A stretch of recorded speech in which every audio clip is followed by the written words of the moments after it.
বিশ্বের শীর্ষ ধনী ক্রীড়াবিদ ক্রিস্টিয়ানো রোনালদো তার নতুন ব্যক্তিগত জেট উন্মোচন করেছেন। গালফ স্ট্রিম G650 মডেলের এই জেটটির মূল্য $73 মিলিয়ন। উন্নত প্রযুক্তি, চমৎকার গতি এবং ৭৫০০ নটিক্যাল মাইল পাল্লার জেটটি বিশ্বের দ্রুততম ব্যক্তিগত বিমানের একটি। এই বিলাসবহুল বিমানে ৩টি আলাদা বসার জায়গা সহ একটি উন্নত কেবিন রয়েছে, যেখানে সর্বোচ্চ ১৯ জন যাত্রী উঠতে পারবেন। জেটের বাইরের ধাতব শরীরে রোনালদোর পরিচিত চিহ্ন CR7 এবং তার বিখ্যাত উদযাপনের ভঙ্গি যুক্ত করে এটিকে ব্যক্তিগত রূপ দেওয়া হয়েছে। ব্রিটিশ সংবাদ মাধ্যম দ্য সান জানিয়েছে, রোনালদো এর আগে গালফ স্ট্রিম G200 মডেলের একটি জেট ব্যবহার করতেন।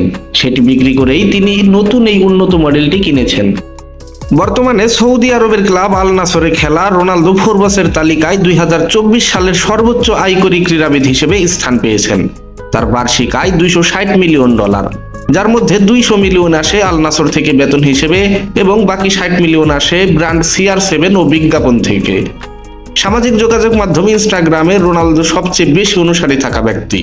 বর্তমানে তার ফলোয়ারের সংখ্যা ৬৪৫ মিলিয়ন। প্রতিটি স্পন্সর পোস্টের জন্য তিনি কয়েক $1 মিলিয়ন পারিশ্রমিক নিয়ে থাকেন।